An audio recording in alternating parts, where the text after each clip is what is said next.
this is Tracy Lewis, and you're listening to Loveline. Yep, it is Loveline. I'm Adam Carolla. It's Dr. Drew over there. Phone number 1-800-LOVE-191. Stained will be in tomorrow night. Tonight, we're talking BDSM.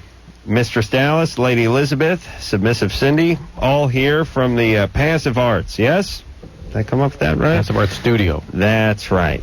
You get to go there, get a little genital torture, spank a little ass. No gift shop, no spankatorium, but those will soon be put in.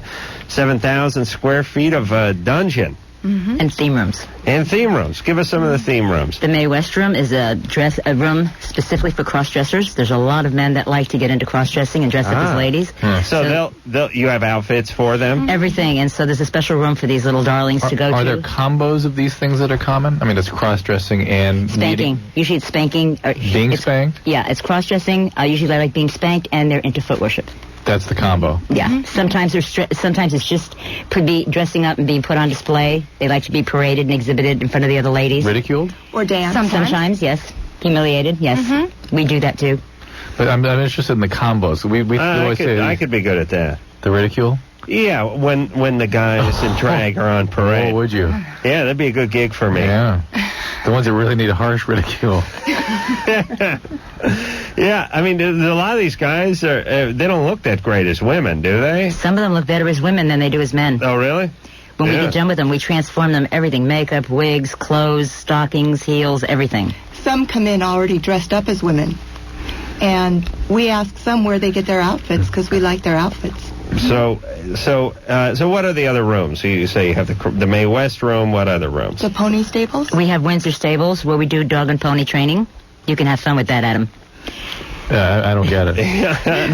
There are men that they like to be trained as ponies, and they like to be taught how to trot and prance and how to perform, and we dress them up in headgear. The Black Rose has a contest every year. I believe it's in Washington, where they have human ponies that perform, and it's like a big event, like an Olympics event, and they get prizes first, second, third. Wait till their folks see that they brought home the gold in the pony competition. That's going to be great. Are they on all fours? Look at the key to the city. Well, Mistress Dallas is an expert equestrian trainer. She does the equestrian. Are they on fours? Or they? Sometimes. The dogs are. The dogs are on all fours. Of course. Ponies, no? Well, there are three types of ponies that you can be. You can be a show pony, right. You can be a riding pony, or you can be a carriage pony. Carriage pony, that's pedestrian. I like to be a show pony. Show pony's my favorite. Are there different kinds of guys that select each of these categories? Absolutely. What are they like? Well, the show ponies are really, they want to be pretty in a way, because show ponies. By the way, I don't think I've ever been more fascinated with the human being than tonight. No. I haven't either. The show ponies want to be pretty because it's all about being pretty. So that's kind of the cross-dresser. But absolutely. Okay, now, do they put a head dress on or headgear on? Absolutely. Mm-hmm. We have everything. The bits for the mouth. Aren't these guys in like the plumes for the head? Mm-hmm. Everything. And do the ponies do that thing where you walk on your back feet, but you hold your front feet up? Like those are the show ponies. Hold legs up. Do they make the pony noises? They have to whinny, yes. They when you become a dog or you become a pony, really? You lose all sense of being able to speak English or speak our language, because you are not. You have to whinny. I feed you carrots. I feed you an apple. Whinny's that. Yeah. Winnie. Do they ever make? Or they, take a little crap or something? No. Well, a pony may do that, especially a buggy pony. Imagine what Dallas would do there. Pony. That's a quick way to go to the glue farm. Oh, I see. Oh, yeah. That'd be. I see. But we have sulkies, and for the sulky races, we have pony races out there, and. Sulkies? It's a carriage. A carriage? Yeah, that they pull us around in. Really? Pull the ladies around in. Yes. And you have the reins and you pull on the... Yes. Absolutely. We have races. And the whips. Yes, the buggy, carriage whips, yes. And what other rooms? I could do 2 hours on the pony room. We have the Bastille. With a Bastille, which has a regulation jail cell in it, which we use for extended and overnight stays. Oh. And we can incarcerate someone in that overnight. We have sessions that we do that people come in from Europe and they want to do an extended overnight stay, and that's where they stay. Oh, what's that set you back? It doesn't. No, not you. Us. Financially. Money. Well, it depends. What I do for a situation like that is, depending on how many hours they are going to spend there, I speak with the lady in question, and we come up with a flat rate. I see. So that, and then this flat rate entails everything. Right. And usually it's overnight, and I don't allow the ladies to stay in the building alone at night, so we have to have security there at night. Sure. There, it wouldn't be 160 an hour at that point. No, You could work out a flat rate. I'm just thinking about these pony.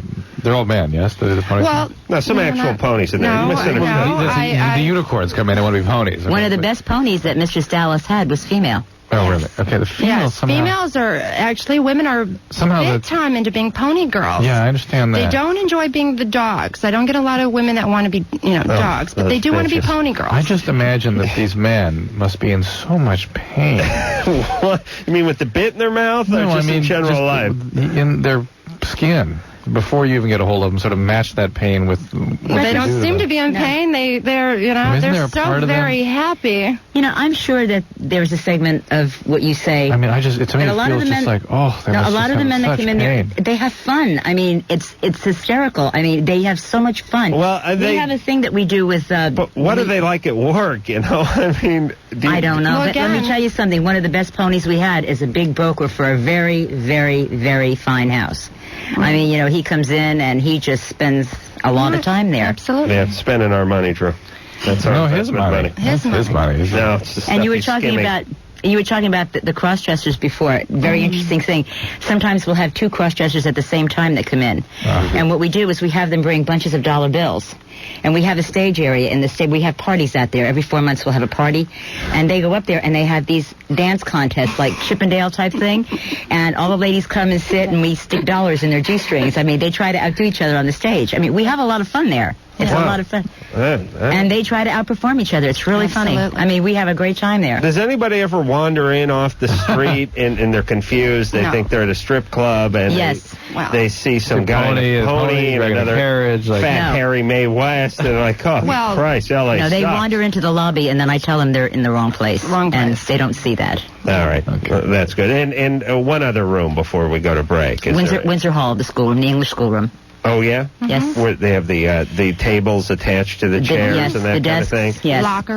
Lockers like an old-fashioned schoolroom, and most of the men come in there want English. Most of the clients that go in there are from England, and they've got the English discipline that came from the schools that they went to, and this is a carryover that they really, for whatever reason, they enjoy it. Oh, their poor brains. They had that stuff etched in at such a vulnerable age that it's still there. That's it. All right.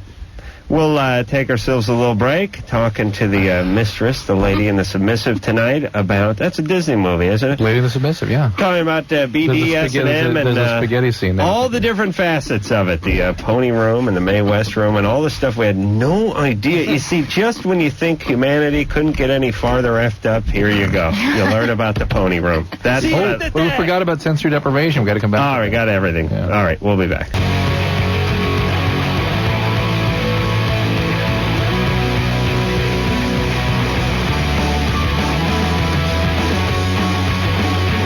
Loveline. I'm Adam. That's Dr. Drew. Submissive Dr. Drew over there, everybody. Phone number, 1-800-LOVE-191. Mistress Dallas is here. Lady Elizabeth and Submissive Cindy is here.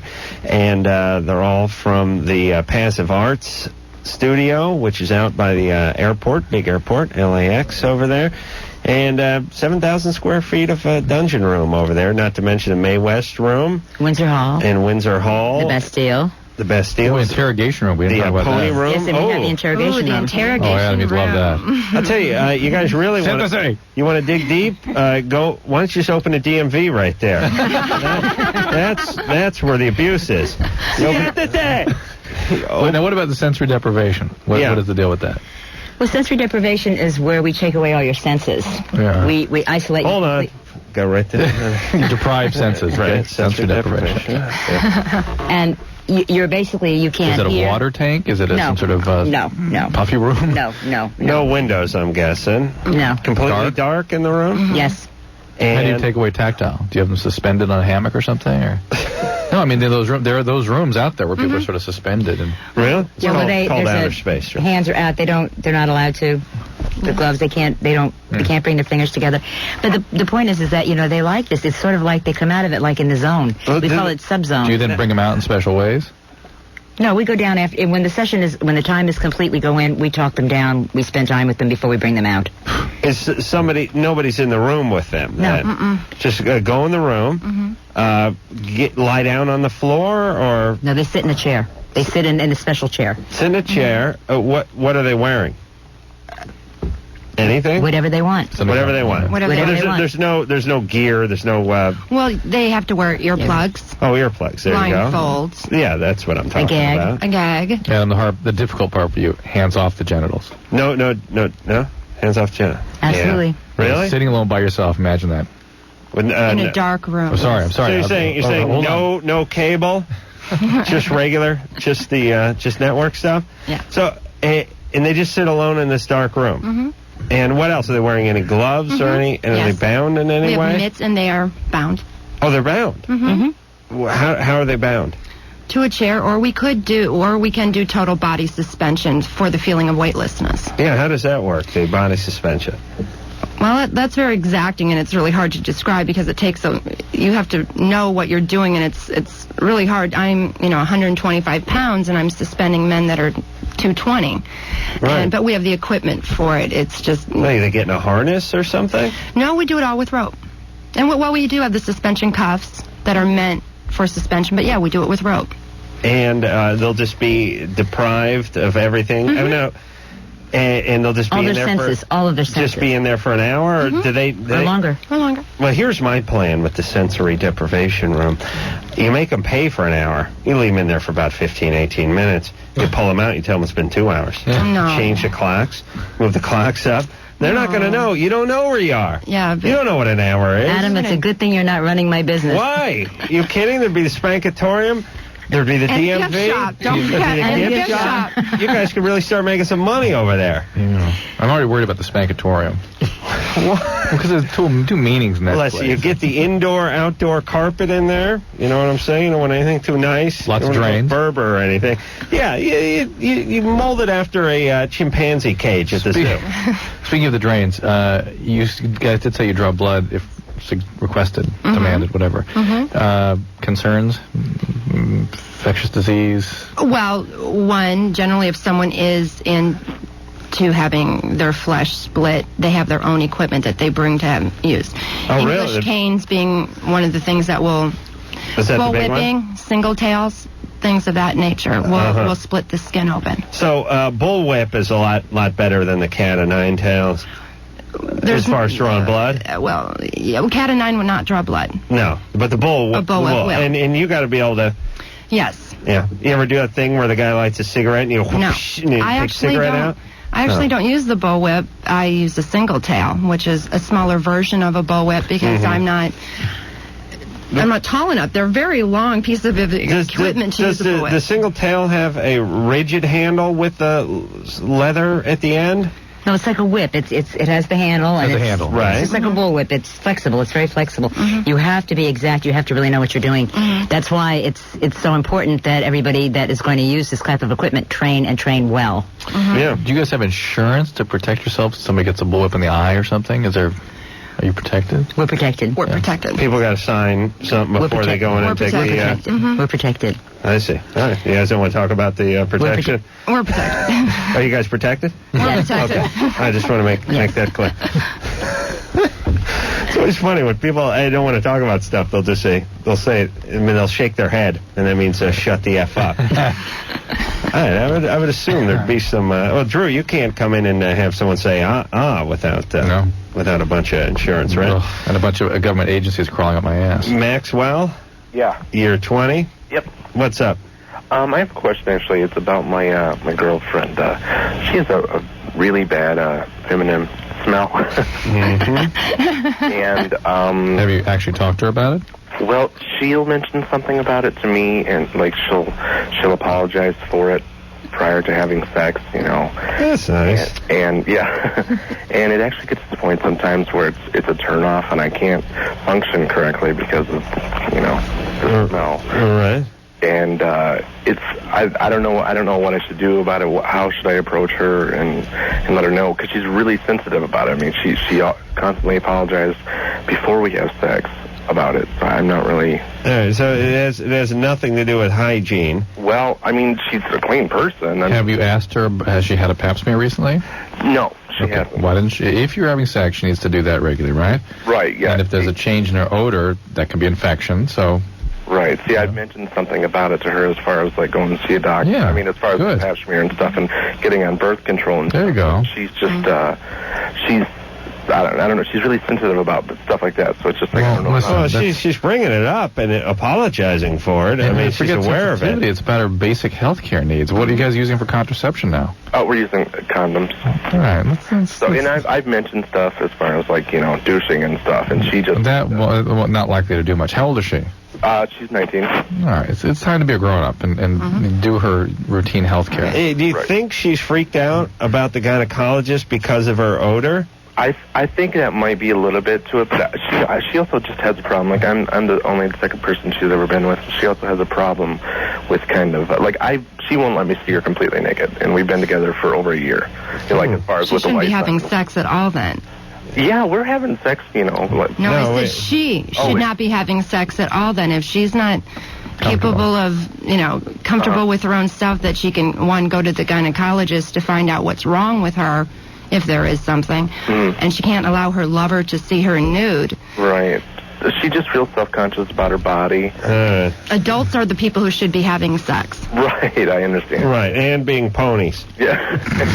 Absolutely. Right, ladies? Absolutely. Right. If you're under 18, you can't get in the door. All right, Maxwell, listen, just get her in the proper care. We can't speculate anymore beyond that, but it could be infection, and it's time to take care of it, all right? Okay, great, thank you. All right, and I'm guessing a gynecologist probably has a trained nose, right? No, really? Absolutely. That sounds bizarre, but they must. No, any doctor does. Yeah. Absolutely. And they see this kind of thing all the time. Yeah. It's not. It's not a big what deal. they handle. It's their area of expertise. Let me assure you, as somebody who's worked in a county hospital, the range of what can go on is astonishing. Scent-wise? Yeah. And our callers don't even imagine. Don't have a concept of what doctors actually end up dealing with. Right. So some bag lady comes in there with the yeast thing that's been going on since 1963. So just relax. And, the doctor will not have any problem with it. That's right. Oh, that is bad times. Brian? Hey, what's up? Hey, you're 23. What's going on?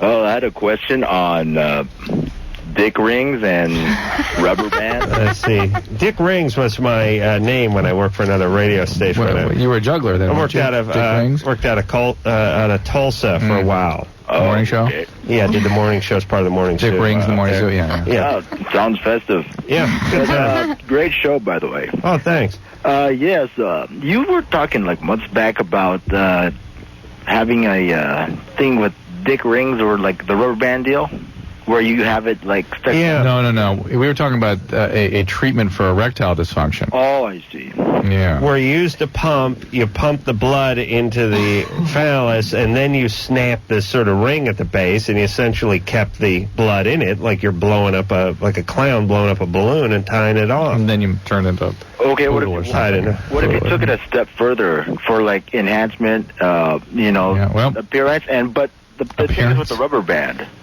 where you tie it around the testicles. After a while, when it sits there around, like you tie it like into a sack or some sort. Wait, what do you do with the rubber band? You're starting to scare us, Brian. Yeah. Is that bad for the urethra or something? I mean, well, what do you do with the rubber band? Well, the rubber band just like tied around the the testicle area or something. Why? Why? Just to probably decrease the. Oh, we do that, but. Well, why? You do that? Yeah, well, that's the part of the torture. Well, how does that work? Well, how does that work? Part of genital torture, but it goes along with the whole enchilada, so to speak. But Brian seems to have some intent here, like you're trying to delay ejaculation or something. Yeah, some just to delay it and enhance it and extend it for the partner. But that's the kind of thing that you would enjoy, right? Yeah, with my partner, not mutual masturbation. Brian, why are you doing this? Give me a specific word that describes why you're doing this. Why? I don't know. I mean, it was something my friend told me about or something. And what was it that you thought you might be able to accomplish by doing it? One word. Just the extended... Prolongation. Yeah. No, forget it. That's not what that's about. Will that cause like prostate cancer or something? No, will not cause prostate cancer. Oh, okay. But I worry. You guys are hanging things off the testes. I worry about torsion and lymphatic ruptures and varicoceles and things. Yeah, they're experts, please. Dallas, what do you do with the rubber band in the Well, testicle? I don't use rubber band. Oh, you don't? No. What do you use? Suede. Oh, suede. Suede strips. And you tie them off? Mm-hmm. It's called a dick tie. Yeah. Right. We'll use that word. Yeah, I guess we can. There's a little tuxedo clip. Yeah. Mm-hmm. You just a cummerbund too across the sack, and so that goes across the penis. Well, it's one of two ways. First, what I call it is the first tie separates the penis from the testicles. Right. And then you can separate each testicle. Oh, you can. How do you do that one? Yeah, you can do that. Oh, you can. It's hard to say it with. No, I know it's what hard you're to tell saying. you with words. I could show you with a piece of suede. You can tie off each testicle, but you don't have to go around through the ass crack and over the top of the head. Why don't you step out and show us on Adam, just for the sake of demonstration? I mean, you know. It's called a Roman tie, by the way. That is. Yes. Everything weird. They just put the word Roman in front of it, and all of a sudden we know what it means. Speaking of that, I find it fascinating. I was looking at some of the callers we've got about these topics. Every single caller's from California.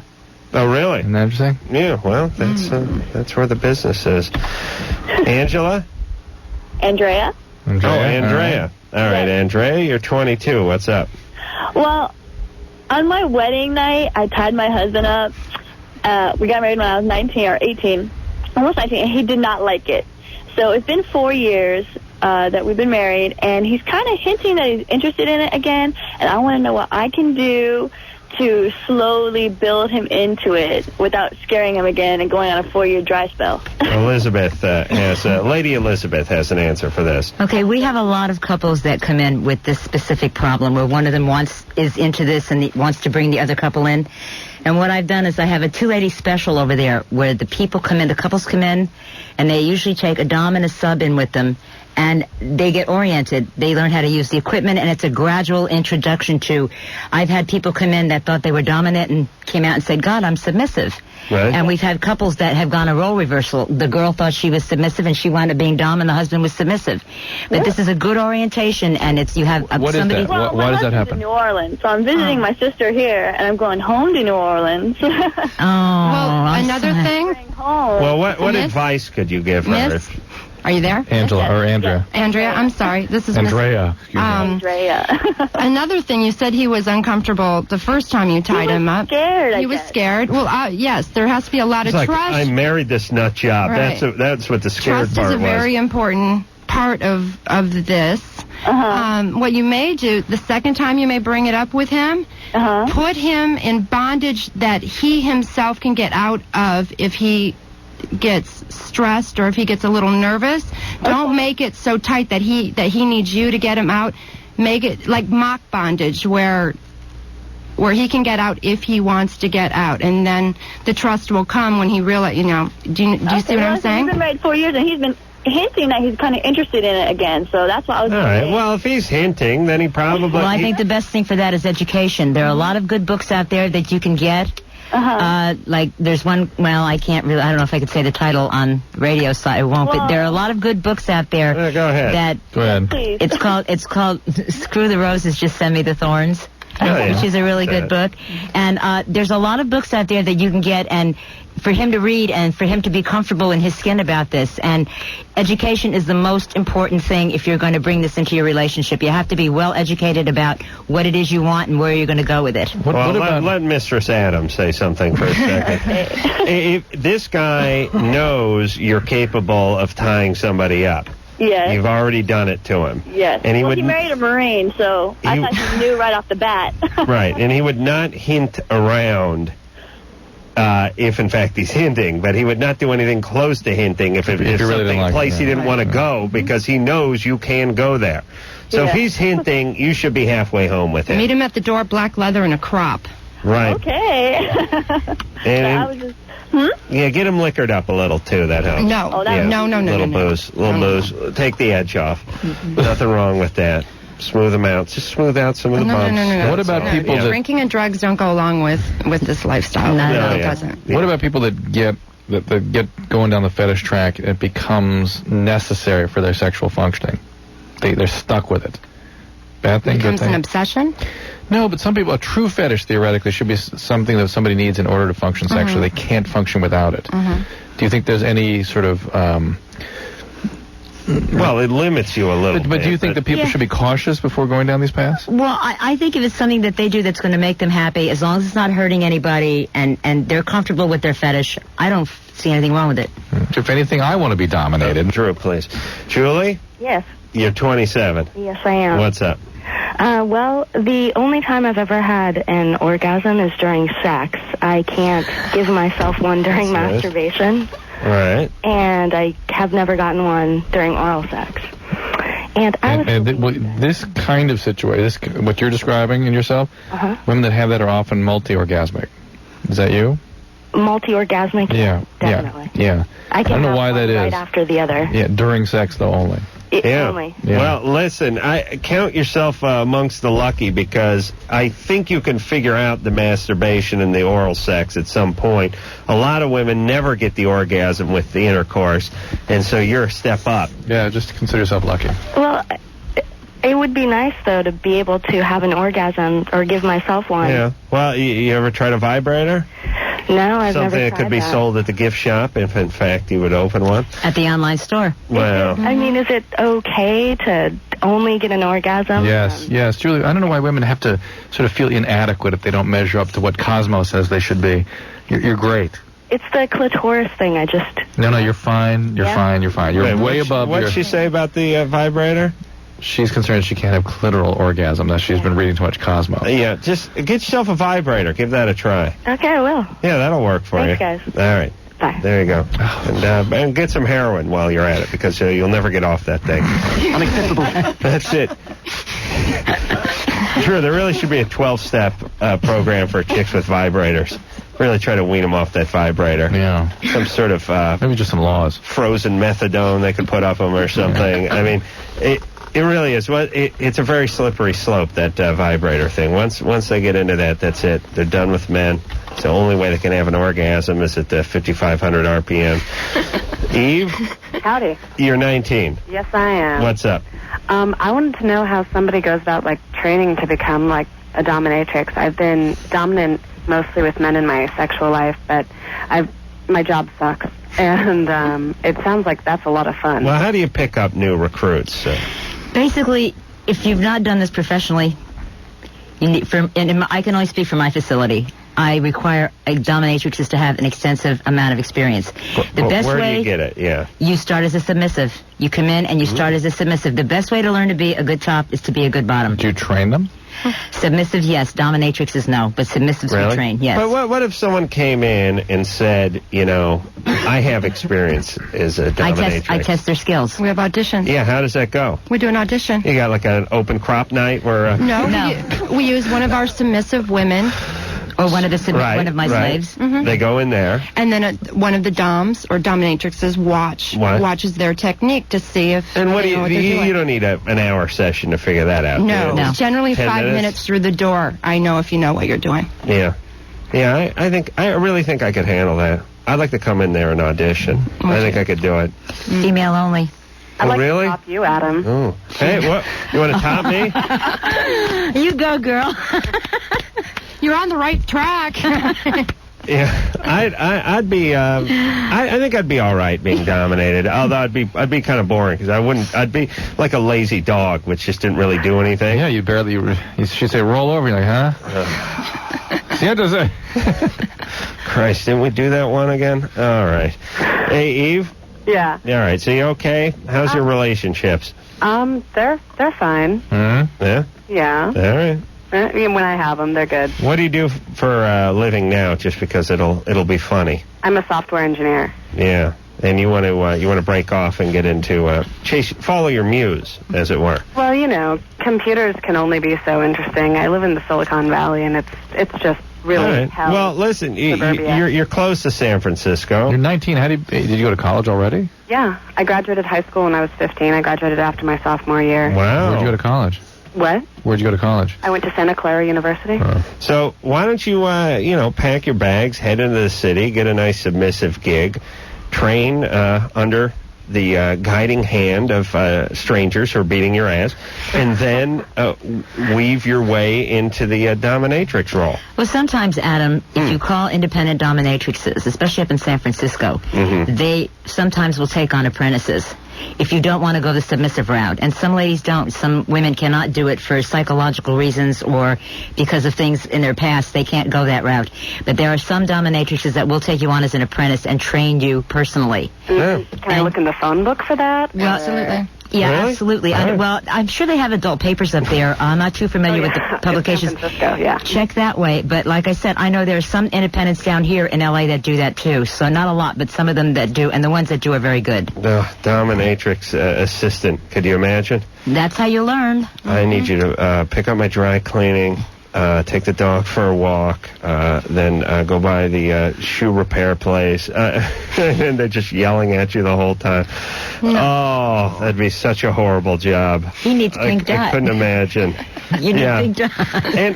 If you were in training, would you be in a session, I imagine? Yes, you go in, you observe, you assist, you ask questions, you learn. But wouldn't the guy who was paying for it? They love that. It's like getting two for the price of one. It's really? Yeah, absolutely. Oh, nice. Yeah, that's why I need like a nice green rookie to come in there, New broom, sweeps clean. Good times. All right, let's take ourselves a little break. Drew is looking at, pointing at something. I don't know what he's pointing at.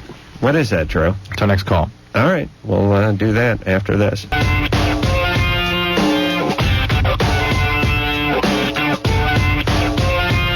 is Pamela Lee, and you're listening to Loveline with Adam Carolla and Dr. Drew.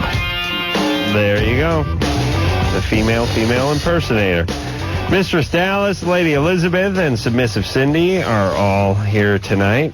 We're talking about BDSM, and you can find these gals at the Passive Arts Center, which is Studio.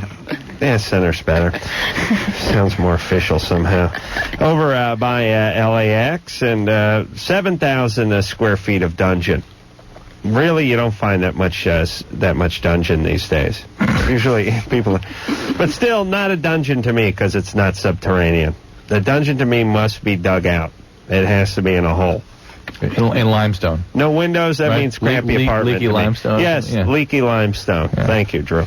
And while you're there, you can visit the sensory deprivation room. Which is also the interrogation room. Oh, you use that? Oh, how does that work? Let's talk about the interrogation room. Is a small cubicle. It's painted black. I mean, there's one little dangling light bulb in there.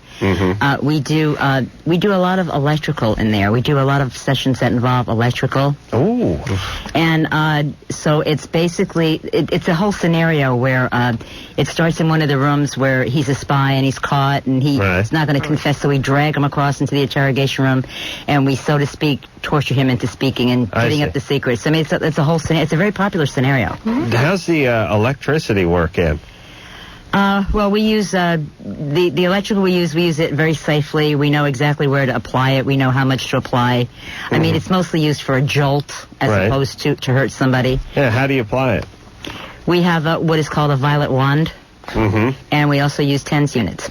What units? TENS units. What are TENS units? TENS units they're little electrical units, and they have little pads on it, and the pads, when the electrical pulse goes through, it grabs. They grab. Really? It's like a grabby thing, yeah. Wow.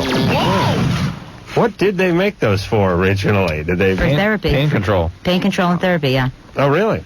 You go to a chiropractor, you go to a physical therapist, and they'll put a TENS machine on you. Oh, you mean all those things, all the little... These are all medical, yeah. Well, you've probably never seen one of these. I don't think I have. They can wear them all the time for low levels. It's sort of... The theory is sort of, as I remembered, it was sort of counter-regulatory mechanisms for pain. So draw the pain over to another part of your body? No, it wasn't meant to be painful. It was just meant to redirect some of the electrical activity. I see. Yeah. All right. Nice. You give them the prod, huh? In the genitalia? No cattle prods, no. No cattle prods? No. How about a bang stick where you take that shotgun shell? No. Okay. All right. Well, you want to get the guy to talk. You give him the bang stick. Oh, we have our ways. Threatening castration generally gets them to talk. When they start talking, since they're not real spies, what do they have to talk about? I mean, well, it must sound like nonsense. They come up with a scenario that, this is what they've done, like they've tried to assassinate the prime minister of a third world country. I see. And we have to tell them to say who their partners in crime are, and they have to give up these names. And I also had a client that used to be a member of MI5, and he informed me of all kinds of little things that you can do without leaving any marks. What is it? What's MI5? British intelligence. Oh, really? I didn't know it was called MI5. Interesting. But, MI5 or MI6, one or the other. I thought that was a group with Tito and Jermaine. No. Okay. All right. Hey, Drew, we had our caller drop off there. Good call. Drew's favorite call tonight just dropped off. Cheryl? Hi there. You're 23? I am. What's up? I am getting into the lifestyle, and I wanted to say good evening to the lady and mistress. Good evening. Good evening. I was wondering. Is that some kind of code for something? You don't say hi to Cindy the submissive, though, right? No. No. You wouldn't say hi to her. No. Okay. Forget her. She's respectful. I see. All right, Cheryl, go ahead. Actually, I had heard about to be a good top, you had to be a good bottom. So I'm coming in as a sub. I actually had my first real session this evening. Sub's short for submissive, by the way, and the top and the bottom means in order to learn how to be the dominatrix, you need to be the submissive for a while. Correct. Learn the trade. All right, so keep going. I was curious how one should look about going into a lifestyle. What does that mean? In what way? As a submissive? I know, obviously, about safe words and... Wait, is your question how to go about it, or what are their feelings about it when they did it? Both, actually. Well, you're saying you want to get a gig professionally. No. I'm just basically searching for information. Are you doing this professionally now, or are you doing it like sort of independent on a personal level? Personal level. Okay. And you want to... but hold on. Hey, Cheryl, we have to narrow your question down to a question. Place the size of, let's say, China or the Soviet Union. Do you want some tips from the ladies about how you could turn it into a professional gig? Or how to get a partner to participate? No, what I'm looking for is what are things that I should look out for as for my limits. Oh, okay, I understand. I get what she's saying now. All right. Jeez, I'd like to put a beating on this show. Okay, one... We were talking about books earlier. Right. Make sure you're very well read about it. One, do not ever play with someone you just first met. Like if you meet him in a fetish bar on Saturday night, don't play with him Saturday night. Treat it like if you were going to date the gentleman. Or the woman, however way you play your games. Make sure there's trust. There's got to be trust. You're turning over your body to them. Right. And, this is not something to, pussyfoot about. Do people prey upon people that get into this stuff? Absolutely. Absolutely.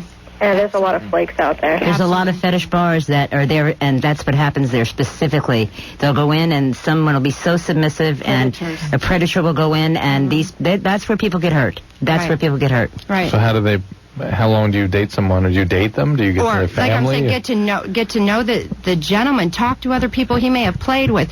The community. I don't know where you live, but the community in Southern California, it's not. The fetish world is not that big of a community. So, get in with somebody that is in the know that will direct you well. How many people do you think are in it in this area in Southern California? Not as many as what you would think. Well, actually, it's a very small. So the people that come to your club, but enough to sustain a club. Are you talking about clients or professionals?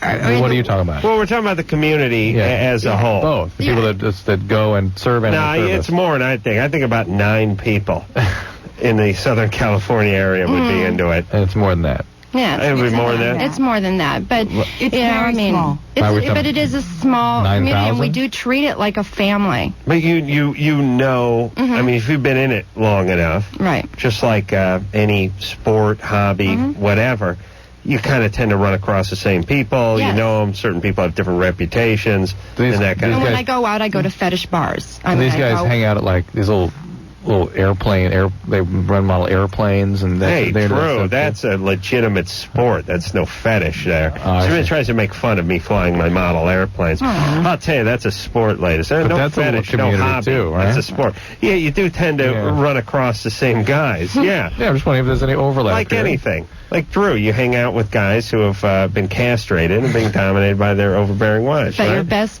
you're seriously your best bet. Make friends with the dominatrix. She will take care of you. Right. It's our job to take care of submissives. Just because I like to be punished once in a while too. Cheryl? Yes. Did you get your questions answered? I think so for the most part.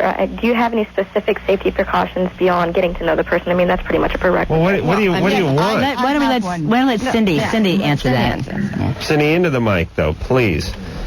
Oh, not please. Now, Mike Schnell. No, please was nice. Oh, okay. Whatever.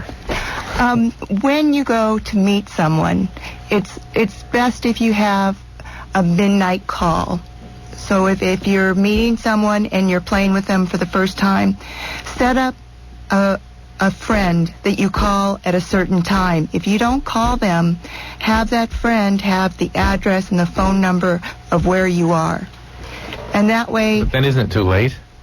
Well, someone's got to give them proper burial. And stuff. Find the pieces. Someone take the corpse and dump it somewhere. Get to know his friends. Get to know his friends. If he's in the scene, if he plays, then he's probably in a circle of friends, and you learn a lot about the friends people keep. All right, Cheryl. It's just do your homework, all right? Definitely. All right, good times there, baby. Yeah, good luck. Cheryl sounded like a pain in the ass, to tell you the truth. I don't think she'd be a good submissive. She didn't have a question. No, I don't think she'd do the submissive thing very long. I think she wanted to get in the dominatrix thing. Brian? Hello. Brian, you're 23. What's up? Well, I'm curious. Where would I go to, meet some dominatrix? I don't feel like spending $160. I'd rather just, get to know some people. Right. She's running AM PM right now. The Circle K ain't paying that well. You're half right. I'm at the 7-Eleven. Yeah. LA is. I can hear people coming in the door. There's a lot of fetish bars where they can go. They can go to Cinematic is on Saturday night, and they have the Dungeon, which is the Club Blue over on La Brea and Las Palmas. There's a lot of fetish. Dungeon. On Sunday night it's the Dungeon. What was the first one? I think it's Club Blue, and the first one is Cinematic, which is Saturday night, which is the old Peanuts, which is the Peanuts on Santa Monica. Yeah. And then there's the old TGI Fridays, and I think the Ferals that I think I went to that one already. The Dungeon. And what? How do you dress when you go to one of those things? Like I'm dressed now. Right, black leather. Black leather, yeah. Corsets. PVC, corsets. I wear a lot of corsets. BBC? Well, I don't think I look good in a corset. What would I wear? That's plastic. This is PVC, my skirt.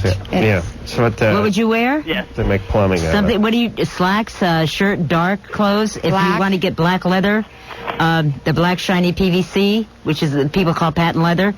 There's a lot of fetish clothes that you can get. There's a lot of stores on Hollywood Boulevard that can accommodate you if you just take a look in their windows. It's Melrose. Amazing. Right. Melrose especially. Absolutely. All right there, Brian. All right, good luck there. Thanks. Yeah, have fun. Good times. All right, hey, Brian? Yeah. You're not really into this. You're just looking to get laid, right? Yes, that's pretty much it. Yeah, I could tell. Lots of luck. Good luck to you, He honey. wasn't into it. He said, look, here's some horny chicks. I'll show up at this bar and see if I can mop up. I don't think so. Yeah? I don't think so. That's not how dominatrixes are. Right, but you understand to the layperson, especially the goofball who's over at the 7-Eleven in Burbank, this just sounds like easy pickings. Right. Why go over to the singles bar and get his ass kicked all night, sending drinks out to God knows who, whose boyfriends show up 10 minutes later? Why not go to the dominatrix bar and see what you can scrape up? Because it sounds... To the layperson, it sounds like a sexual thing. I mean, it sounds like you're going to take this person home. Yeah, they smack your ass for a few minutes, and then you get to nail them. See, that's what I find most amusing most of the time, is that people that have never really been involved in the scene, they've never done this before, they don't know anybody who's been involved, they don't know who we are, what we are, and yet they sit on their fannies and they make judgmental calls about what we do for a living. Right. And that really frosts my fanny sometimes. Really? Is it good when your fanny gets frost? Yeah. Well, you gotta understand. No, it's not. Gonna be I'm being nice. No, it's not good. Oh, not a good thing. There's no fanny frosting room. I'm being nice. No. Go ahead. I'm being nice. Another room to open up. Right.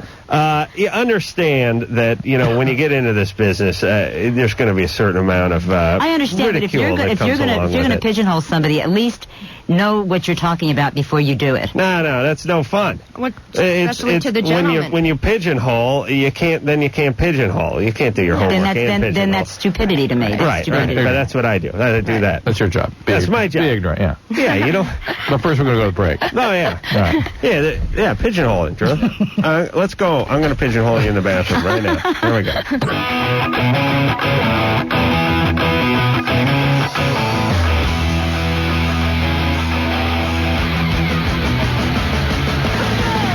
Hey, this riff. It's even got the ladies rocking in here.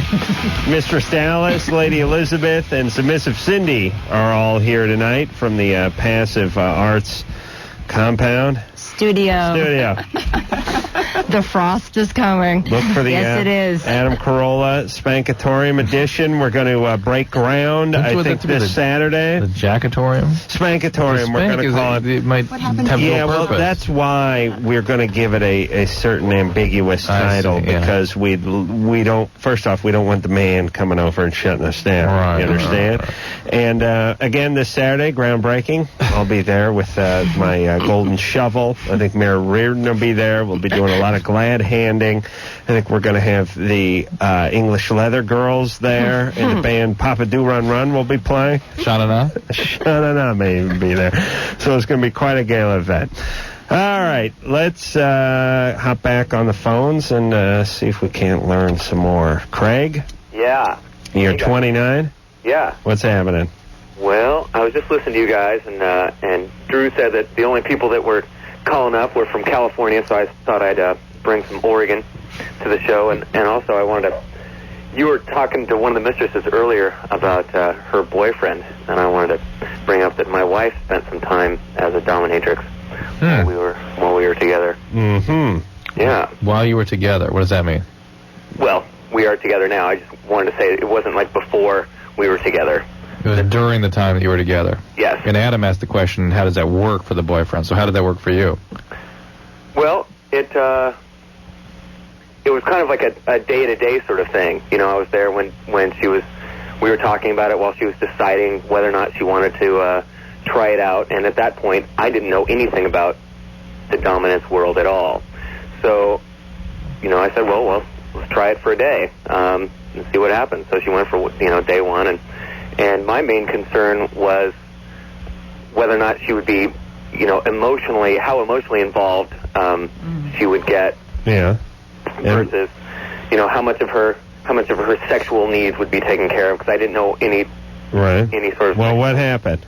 Well, she went and she was really nervous. They put her in there day one, so they asked her. They stuck her in there by herself. Really? They didn't no training, no rehearsal, or well, she went in to observe, and they said they had a guy that was a regular that called up, and they told him over the phone that they had a newbie in, and she was just in for observing, and he said, well, if it's all right, could I have her to myself? Oh. The ladies are shaking their head. None of this nonsense would go on in the pony room, especially. No. Please. Ruin the carriage. They have the the harnesses. dignity. Yes. Well, and also recognize that you're getting this, secondhand from me, and this is sort of how I was understanding the story. But the question really was, how did it feel to be involved with somebody who was doing this for their living? How did you deal with that? Well, I guess as I said, when she would come home, I'd ask her, how was it? And, every day she would have had, different experiences with guys, leading them around on leashes or... Yeah, and to reiterate the question for the third time... Tell Craig where his fingers, Adam's finger is hovering over your button here, and if you don't answer this basic question, which was, how did it feel being involved with someone that was doing that as a profession? How did it feel? That's the question. Yeah. It felt, it was scary. It felt, I felt very vulnerable. Okay. All right. And is this someone you're still with, or did you say this was your ex? They're married. No, they're married. Yeah, I didn't quite figure it out. How did you get through all that? I check with her every day. How are you? But how did you resolve all those ambivalent feelings? How did I resolve it with myself? Yeah. I basically had to sit down and look and see, was anything she was doing, was that encroaching on anything? All right, let me answer it for you. He made her stop. Did you make her stop? No, not at all. Well, did she still do it? What's that? Does she still do it? No, we were in New York and we moved back to Oregon. Why did she stop? Because she was working with a dungeon in New York, and well, they have dungeons in Oregon, I imagine, right? Probably not. With better coffee. What's that? No, really? No dungeons in Oregon? Not to speak of, no. Holy Christ. Independence, but no. True. Independence. Go to Oregon, dig dungeon. Write that down. Mop up on all those nut jobs up there. No offense, ladies, please. I meant the Oregon ones, yeah. Craig? Yeah. All right, so she's out. She don't want to get back in. She would like to get back in. That was going to be one of my questions. Oh, okay. Since her only experience was working through a dungeon with, more experienced mistresses who knew the business and had the dungeon already established. Is there nothing going on in Oregon? I mean, there's no scene over there? There's a publication that you can get called the DDI, the Dominant Directory International, but there's two segments, the European and the United States version. And if there are any dominatrixes in Oregon, they'll be listed in there, and the best thing for her to do is to call. Like I said before, a lot of times these independents in places like Oregon, they're so few and far between that they need extra people, so they will take on extra women to work for them. How do they know if they're breaking the law or anything like that?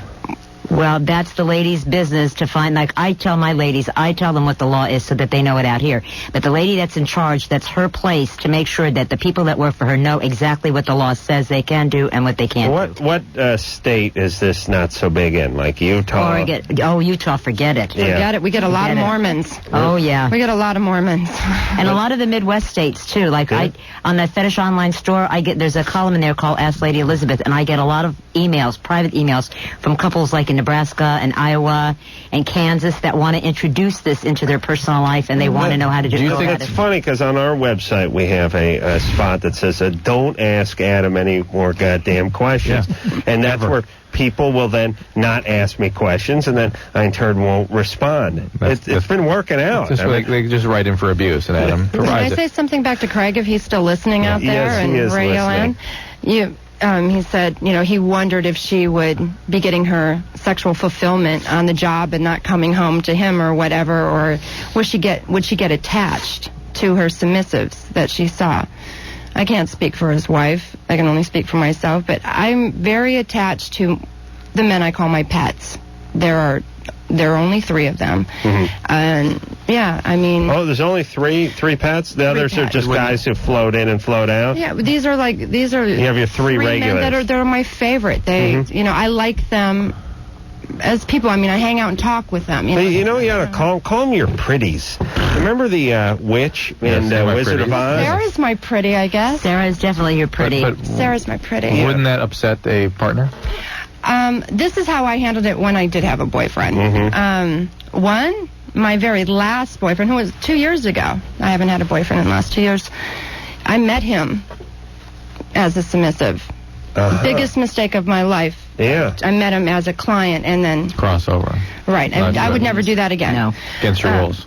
Yeah. No, don't do it. You got to meet him as a dominatrix, not as a submissive. No, I met him as a dominatrix. He was your submissive. Yes. Oh, and then what? He just basically wanted free beatings from that point on, right? Well, to tell you the truth, one of the biggest problems in our life outside of there. Well, he was a complete asshole. Can I say that? But sure.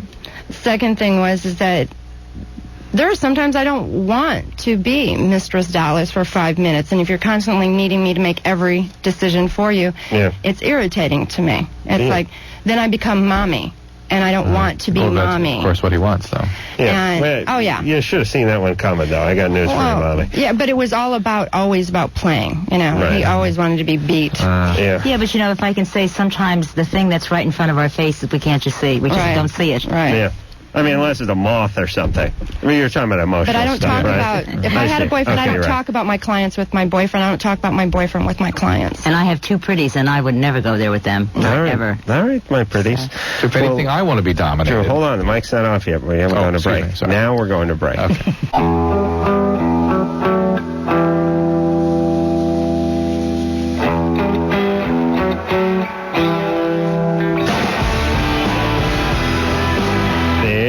Well, there you go. 2 hours gone by, and just the crack of a rider's crop. Really flew by. I want to thank Dallas, Elizabeth, and Submissive Cindy for coming in here tonight and shedding some light on this stuff. Drew, I can officially say I know 10,000% more about the BDSM than I did before the night began. And more about the human being as a result. Yes, in the pony room. I won't soon forget our time in the pony room. Oh, my God. Thanks, ladies. Thank you very much. It was enlightening. This poor guy. Staying tomorrow night, and until next time, this is Adam Carolla for Dr. Drew saying mahalo. Now, Cindy, now. This has been Loveline. The opinions expressed on this show are not necessarily those of the staff, management, sponsors, or this station. The producer for Loveline is Ann Wilkins Ingle. Loveline is a presentation of Westwood One Entertainment.